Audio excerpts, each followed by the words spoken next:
அனைவருக்கும் வணக்கம். இன்று மேஷ ராசிக்கான பலன்களை பார்க்கலாம். 12 ராசிகள்ல முதலாவது இடம் பிடிக்கிற ராசி மேஷ ராசி தாங்க.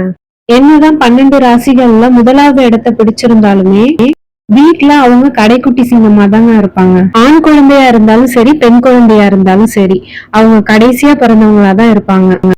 அதனால மேஷராசிக்காரங்க எல்லாமே கடைசி பிள்ளைகளா தான் இருப்பாங்கன்னு நான் சொல்றேன். மோஸ்ட்லி கடைசியா பிறந்த பிள்ளைங்க மேஷராசிக்காரங்களா இருக்கிறதுக்கு வாய்ப்பு இருக்கு. மேஷராசிக்காரங்க எப்போதுமே ஒரு தலைமை பண்பை வகுப்பாங்க. கடைசியா பிறந்தாலும் சரி, முதல்ல பிறந்தாலும் சரி, குடும்ப பாரத்தை சுமப்பாங்க. பிள்ளைங்கள் மேலையும் குடும்பத்து மேலையும் அவ்வளோ பாசமா இருப்பாங்க. மேஷராசி பொதுவா அம்மா பிள்ளையா தாங்க இருப்பாங்க. அம்மா மேல ரொம்ப பாசமா இருப்பாங்க. அப்பா கிட்ட பேசாத மாதிரி இருக்கும். ஆனா அப்பா எங்க போறாரு எங்க வராருன்றத கவனிச்சு நடந்துப்பாங்க. கடைசி வரைக்கும் அம்மா அப்பாவை பாதுகாத்து வச்சுப்பாங்க. மேஷ ராசிக்கு அதிபதி செவ்வாய். அதனால நீங்க எங்கேயும் அங்கேயும் இங்கேயும் போய் அலையணுன்ற அவசியமே இல்லை. பக்கத்திலேயே முருகர் கோயில் இருந்ததுன்னா, ஏதாவது ஒரு கஷ்டம் வந்ததுன்னா, கஷ்டம் வராதுக்கு முன்னாடியே டெய்லியும் போய் ஒரு விளக்கு போட்டுட்டு வாங்க. முருகா, நீ தான் என்னை பார்த்துக்கணும், நீ தான் என் கூட இருக்கணும், நான் போற பாதை நல்ல பாதையாவே இருக்கணும், எனக்கு வரவங்க எல்லாருமே நல்லவங்களாவே இருக்கணும் அப்படின்னு சொல்லி வேண்டிக்கிட்டு வெளியில போறதா இருந்தாலும் போங்க. வீட்டுல இருக்கிற பெண்கள் தினந்தோறும் சஷ்டி கவசம் படிக்கலாம். அப்படி இல்லையா ஈவினிங் டைம்ல சஷ்டி கவசம் படிச்சு முருகனை மனசார வேண்டிக்கிட்டுன்னா உங்க குடும்பத்துக்கு எந்த ஒரு பிணியும் வராதுங்க. பொதுவாகவே மேஷ ராசிக்காரங்க ரொம்ப மனதைரியம் கொண்டவங்க. வீரத்துக்கு பஞ்சமே கிடையாது. யார் வந்தாலும் நின்னு பார்த்து பேசிடுவீங்க. உங்களை யாராவது வழிக்கு கொண்டு வரணும்னு நினைச்சாங்கன்னா பாசத்தால மட்டும்தாங்க முடியும். அந்த பாசத்தை பயன்படுத்தி நிறைய பேர் உங்களை எதிர்க்கிறதுக்கு தயாரா இருக்கிறாங்க. அதனால ரொம்ப கேர்ஃபுல்லா இருந்துக்குங்க. ஏன்னா நிறைய விஷயத்துல இந்த பாசத்தினாலே நீங்க அடிபட்டிருக்கீங்க. பாசன்ற ஆயுதத்தை பயன்படுத்தி இதுக்கு முன்னாடி நீங்க நிறைய தடவை கீழே விழுந்து ஏஞ்சிருக்கீங்க. இதுக்கு மேலேயும் நீங்க விடக்கூடாதுன்றதுக்காக தான் நான் இதை சொல்றேன். பாசத்தை காமிச்சு யார் உங்களை என்ன செய்யணும்னு நினைச்சாலும் நீங்க ரொம்ப கேர்ஃபுல்லா இருங்க.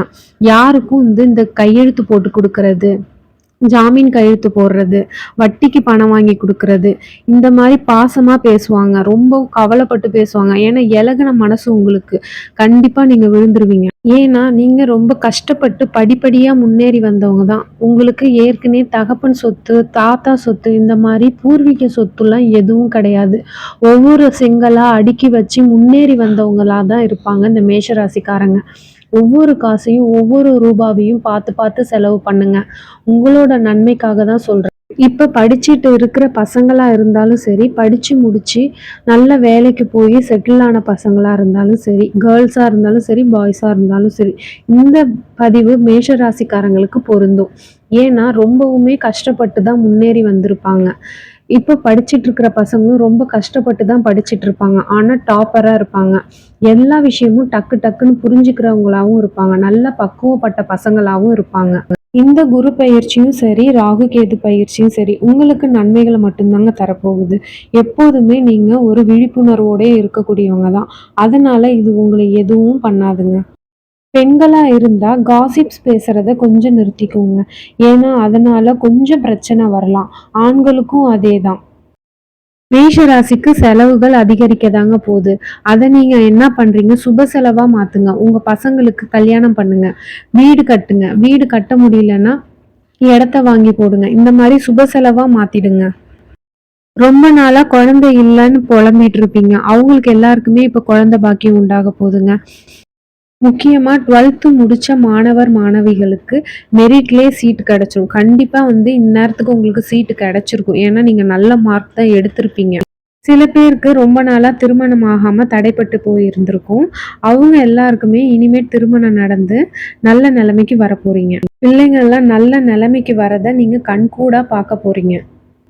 உலகத்துல வாழ்ற எல்லாருக்குமே எலி வலையானாலும் தனி வலை தேவைன்னு சொல்லுவாங்க. அந்த மாதிரி நீங்க ஒரு வீடு கட்டணும்னு நினைச்சிட்டு இருப்பீங்க. நமக்குன்னு ஒரு வீடு கிடைக்காதா, நமக்குன்னு ஒரு இடம் கிடைக்காதா அப்படின்னு ரொம்ப ஏங்கி போய் இருக்கிறவங்க எல்லாருக்குமே ஒரு நல்ல இடம், உங்களுக்கு உங்களோட பட்ஜெட்டுக்கு ஏத்த மாதிரி அந்த மாதிரி ஒரு இடம் கிடைக்கிறதா இருக்கட்டும், ஒரு வீடு கட்டுறதா இருக்கும். உங்களுக்குன்னு ஒரு வீடு நம்ம பேர் எழுதி வைக்கணும்டா அப்படின்ற மாதிரி ஒரு வீடு கட்டி அந்த இடத்துல நீங்க உட்கார போறீங்க. மேஷராசிக்காரங்க பயப்படவே தேவையில்ல. சனி பயிற்சி வருது, இனி 7.5 சனி நம்மள என்ன பண்ண போகுதோ அப்படின்னு ரொம்ப व्यसனத்துல உட்காந்துருப்பீங்க. அப்படி நீங்க பயப்படவே பயப்படாதீங்க. சனி கொடுக்கறத யாராலையும் தடுக்க முடியாது. மேஷ ராசிக்கு நடப்பது அனைத்தும் நன்மைக்கே அப்படின்னு நல்லதே நினைங்க. எல்லாருக்கும் நல்லதே நினைங்க. நீங்களும் நல்லா இருப்பீங்க. இந்த உலகத்துல இருக்கிற மக்களும் நல்லா இருப்பாங்க. இதுவரை மேஷ ராசிக்கான பலன்களை பார்த்தோம். மீண்டும் சந்திப்போம். வாழ்க வளமுடன். நன்றி.